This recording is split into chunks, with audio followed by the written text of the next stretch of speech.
Great news. Absolutely fantastic news for the Indiana Fever. Coming into game 2 against the Atlanta Dream, the Indiana Fever have, it appears anyway, that Sophie Cunningham will be back. And if she's not back for this game, she's going to be close to being back. So the Indiana Fever play tomorrow night against the Atlanta Dream in what will be a tough game. A real tough game right here. Because the Atlanta Dream, the problem with the Dream, the problem with the Atlanta Dream is that they can, if they're hot, you just can't beat them. And then they play them again on Thursday. So they play them twice in 2 days. And again, if you guys are wondering why it says Wednesday and Friday, I'm from Ireland, it's after midnight. So they played them Thursday night and they played them Tuesday night. So it is a real interesting one here when it comes to the Indiana Fever, that they are coming up against a team twice where it's like sometimes no matter what you do, it's just not going to be enough. And that's just a fact with the Atlanta Dream, is that there are some times you are going to be playing the best. You can play the best defense possible and they will just be hitting their threes. And there's not much you can do about it. Like, there's not much you can do about it, to be honest. And Sophie Cunningham being back just gives the Fever an extra weapon. And if she's going to be back for one of the games, because we saw here from Chloe Peterson that Sophie Cunningham is in fact participating in practice. She missed the season opener and she's participating in practice. And to be fair, she said herself that she was okay. She's participating in practice. I don't think it was a bad ankle sprain. I think they just rested her for a game. Let's be real. I think she's fine. I think she's absolutely fine. Thank you for all you do. Do have a question, though. Is the word weather investigation was because of player's word, because of internet? It's because of the internet. We know it's because of the internet. Let's be honest. We know it's because of the internet. If there was an issue with the players, they would have said it after the game. If there was an issue with the players, it would have been said after the game.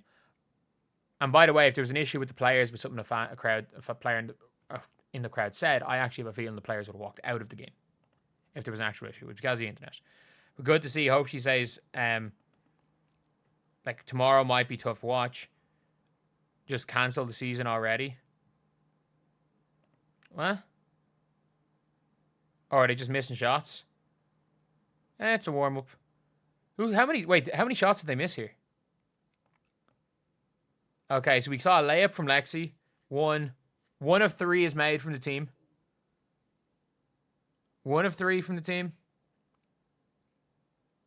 Kelsey makes a layup, surely. 2 of 4. Brick. Oh, Colson hits the shot. What's all this? I'm out. We were like, they're gone. They're gone because of the stuff that's happening right now. And what is up with all these reactions? But I don't know. I don't really care about any of that other stuff. I like watching basketball. I like watching Caitlin Clark play basketball. But nothing's gonna change. Nothing's gonna change with that. But yeah, honestly, Sophie Cunningham it's gonna be a really, really interesting one. When it comes to this game, how much she's gonna play. But I genuinely think she's gonna be a major contributor for the Fever this year. Like, the Fever Fever getting Sophie Cunningham back is gonna turn them into top 3 team. Like, they might already be a top 3 team without her, but I don't see how any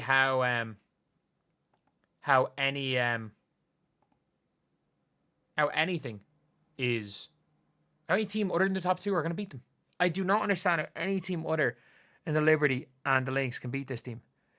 And we saw what they can do. They did without Sophie Cunningham. We saw what their defense was like. We saw what this team looked like. By the way, at times with Sophie Cunningham running the show without Caitlin Clark against the Mystics team, who by the way, the Mystics and the Mystics played that like it was a regular season game. We saw how hard they played, and the Fever obviously played super hard once they went down 18. A lot of that bias from Sophie Cunningham. And when you suddenly add Lexi Hull and Sophie Cunningham off the bench for this team, like, you have got like a really, really, really good bench core. and not one of the better bench cores in the league, but I mean, it might maybe role for role it could be. Maybe role for role it could be the best bench in the league. And I'm still starting to want to Bonner, even if Sophie Cunningham's healthy. I'm starting to want to Bonner. I think DeWanna Bonner is more effective in that starting lineup. I think Sophie Cunningham might, when it's all said and done, she might play as a fifth starter. And I think Sophie Cunningham's going to play 25 a game. I think Caitlin Clark 31 might be a okay, cool, you're playing 31 a game. I'd be happy if Caitlin Clark plays 31 a game. I'd be happy if Caitlin Clark can play low 30s a game. If Kelsey Mitchell can play in the high 20s, if Aaliyah Boston is able to play in the low 30s, instead of the three of them playing 35 minutes in a lot of games, the Fever are going to be 100 times better, because you're seeing teams already like the Sparks playing Kelsey Plum. What did the Sparks play Kelsey Plum yesterday? Because they don't really have a backup. Their only backup starts with her. Like the only backup with to Kelsey Plum is Odyssey Sims, who starts with her, because they for some reason cut. I don't know why they cut Ari McDonald. But Kelsey Plum played 34. Kelsey Plum's only missed 6 in 2 games. She only had 6 minutes on the bench. So like these players are eventually going to get tired, and having a player like Sophie Cunningham who can come in for a Caitlin, who can come in for a DeWanna, who can come in for a Natasha Howard, who can come in for a who can come in for anyone other than Aaliyah Boston. And she might even be able to come in with Aaliyah Boston. Like, it's mad. It's just all around mad how good this team can be when Sophie Cunningham's back. And she's back soon. The ankle injury, it might have been one of the better things that she missed that game. There wasn't any sort of a risk. The team won without her.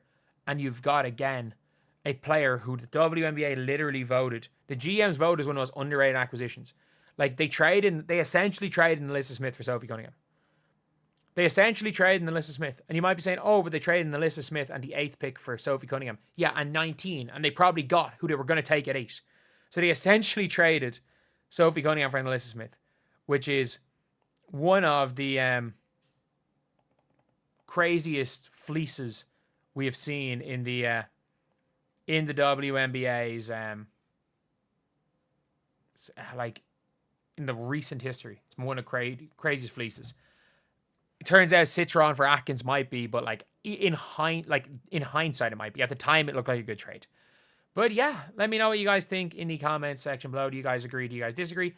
Or are you guys excited at all for Sophie Cunningham potentially coming back for tomorrow's game? Or do you think, you know what, it doesn't really matter. The team's going to win with or without Sophie Cunningham, and she should take more time and rest. But anyway, I'll see you guys.